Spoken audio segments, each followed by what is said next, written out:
Magandang araw mga kapatid. Kamusta? Naway na sa mabuti kayong kalagayan sa oras na ito. Tayo po ay mag-aaral na ulit. Ang guide verse natin ay ang Go and Make Disciples. Iko-connect natin to sa ongoing na divorce bill, no, na pinapasa. Nasa third reading na yata, papunta na rin after nyan. Baka papunta na ng Senado. At ang stand ng church ay naninindigan pa rin na walang divorce sa Catholic Church. Bago natin puntahan yung parte na yon, alamin natin kung ano sinasabi sa Biblia ng pagpapakasal. Kasi malaki ang responsibilidad ng isang Kristiyano bago tayo magpakasal. Kailangan kasi may mga guidelines. Sana nga sa community ay magkaroon tayo ng mga parang consultation o parang panayam muna sa isang member na bago magpakasal. Kasi minsan hindi ba napaplano o na nasusunod yung mga guidelines na dapat, kasi kaya nagli-lead sa falling away ng both parties, na kaya nagkakahiwalay, kaya hahantong sa divorce nga. Ang isa dyan ay ang number 1, independency, no?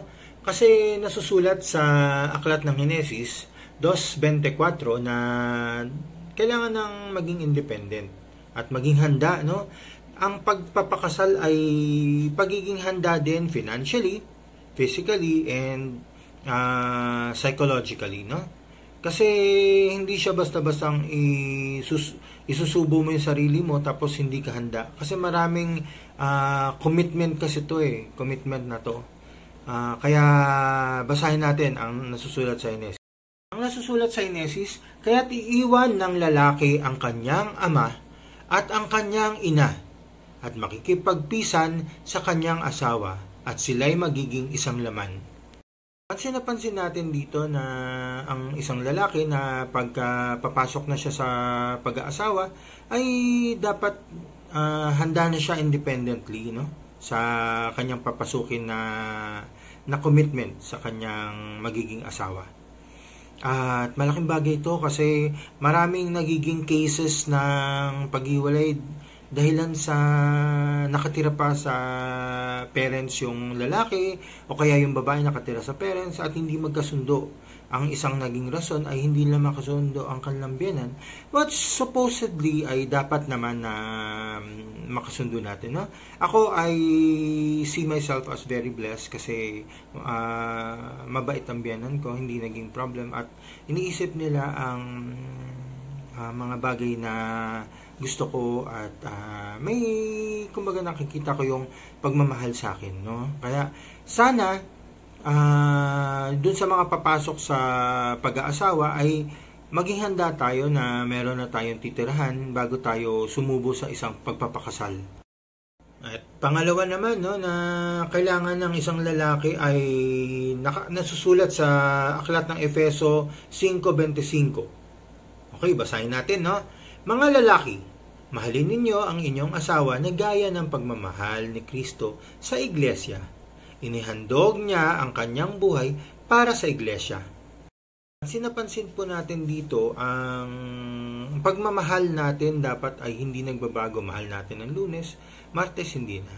Dapat ang pagmamahal na yan ay panghabang buhay na, no? Na nakikita mo ba ang sarili mo na mamahalin mo tong tao na to panghabang buhay? Kung hindi mo rin naman gagawin yon, ay siguro wag na lang muna, kapatid, mong pasukin yung pag-aasawa hanggang hindi ka pa decided. Kasi pinapakita nga dito ni Kristo na kung gaano kamahal ni Kristo ang iglesia, no? Kaya ganun din dapat nating mahalin ang ating mga asawa. Bilang lalaki, kailangan din nating magkaroon ng paninindigan dito sa parte na to. Hindi yung panandali ang oras mo lang mamahalin at wala na. Kasi ang ganda ng physical ay kumukupas din. Pero ang samahan at pagmamahal ay dapat hindi. Tatlo naman ay Mula sa 1 Pedro 3:7. Mahalaga talaga ang respeto sa isa't isa, no? Bilang mag-asawa, mahalaga ang respeto. Basahin natin kung ano nasusulat doon. 1 Pedro 3:7. Kayo namang mga lalaki daw, nawain ninyo at pakitungo ang mabuti ang inyong asawa, sapagkat sila ay mas mahina. At tulad ninyo'y may karapatan din sila sa buhay na walang hanggan sa kaloob ng Diyos. Gawin ninyo ito nang sa gayon ay walang magiging sagabal sa inyong mga panalangin. Sinasabi sa atin ng banal na kasulatan bilang lalaki na unawain natin at mahalin natin at bigyan ng respeto ang ating asawa. Kasi sila ang mas mahina, no? Mas malakas tayong mga lalaki. At kailangan ng pangunawa, no? Para sa kanila. Kaya nga sa batas nga rin ng tao ay gumawa na ng vowsy law kasi alam niyo yung kahinaan ng babae na mas malakas ang lalaki. Kaya pinoproteksyonan ng batas natin. At unang-una pa nga nagproteksyon sa mga babae ay ang batas ng Diyos. Kaya dito, malinaw na yung respeto ay dapat laging nandoon, panghabang buhay na magkasama kayo bilang mag-asawa. Kaya nga, hindi biro ang pasukin ang pag-aasawa kung hindi rin naman kayang panindigan hanggang sa huli. At yun naman ay pang-apat natin, no, ay sa parte naman ng babae. Kasi dalawang side dapat, no? Hindi lang sa parte ng lalaki, pati rin sa babae, no?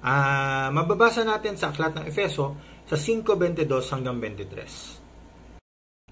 Efeso 5:22 hanggang 23. Mga babae, pasakop kayo sa sarili ninyong asawa, tulad ng pagpapasakop ninyo sa Panginoon, sapagkat ang lalaki ang ulo ng kanyang asawa, tulad ni Kristo na siyang ulo ng iglesia, na kanyang katawan at siyang tagapagligtas nito.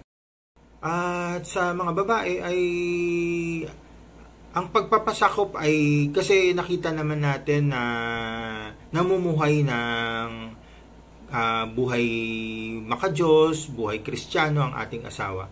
Kaya tayo bilang mananampalataya ay gagawin din natin ang parte natin bilang asawa na nagpapasakop tayo sa pangunguna ng ating asawa.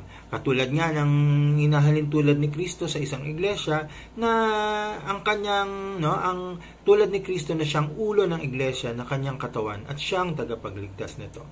Nagkakaroon ng relasyon, na magandang relasyon kasi may isa doon na nagpapasakop, no? Pag namumuhay ng makadiyos. Kaya nga maganda talaga na ang mapapangasawa natin, kung pwede ay kasama natin sa community na nakasama mo na rin sa community na matagal kasi alam mo na sa isang direksyon lang kayo patungo, no? Mahirap din kasi yung papasok ka sa isang tao na hindi mo alam kung saan ba ang spirituality nito. Alam niyo po, mahalaga po kasi ang spirituality talaga na maglagay sa atin ng direksyon bilang mag-asawa. Panglima naman ay mula sa 1 Pedro 4:8. Higit sa lahat, magmahalan kayo ng tapat, sapagkat ang pagmamahal ay pumapawi ng maraming kasalanan. Malinaw na makikita natin dito na ang pagmamahal ang sandata natin sa ating buhay mag-asawa, no? Kaya nga sinasabing kung mahal na mahal mo na talaga ang tao na to, hindi lang sa oras na to, hindi lang next month, hindi lang next year, kung panghabang buhay na at nakikita mo sa kanya yung makakasama mo siya lalo sa gawain ng Diyos, ay yun na yung tamang tao para sa'yo. Kasi ang sabi nga dito, pumapawi ng maraming kasalanan ng pagmamahal na yun, no? Kaya tayo, mahalaga talaga ang pagmamahal. Kaya mahalaga talaga na makita natin ang nasusulat sa 1 Corinto 13:4 hanggang 7, no? Kung ano ang pag-ibig. Maaari nating basahin yon. Ang pag-ibig ay matiyaga at magandang loob.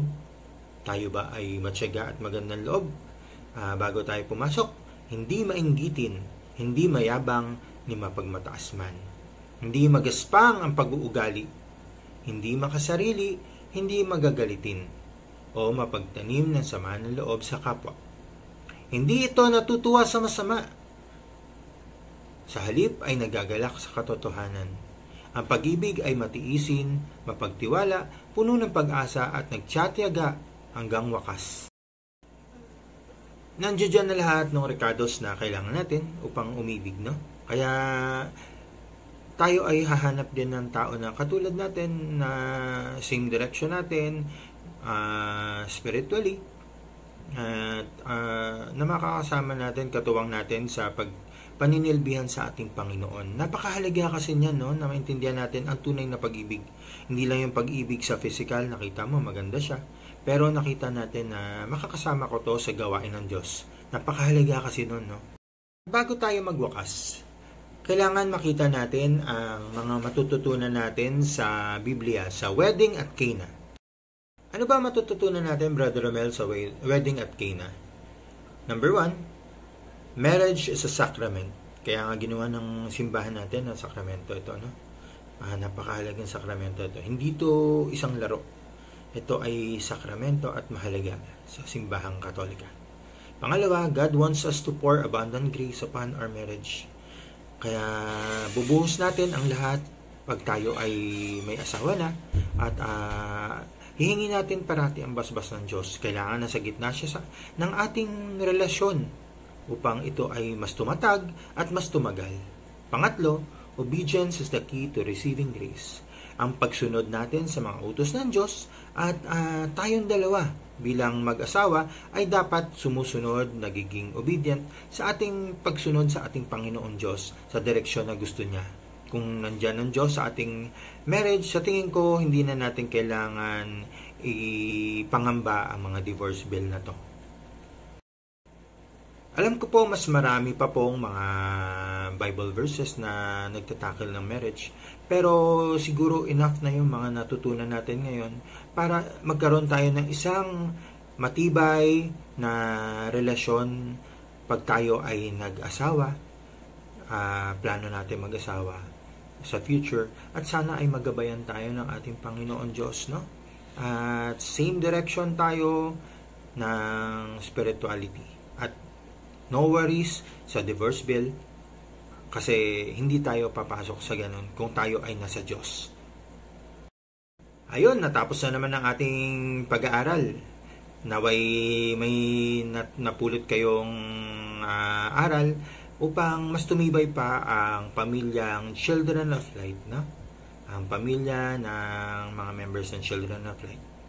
Patuloy sumainyo ang katotohanan. God bless!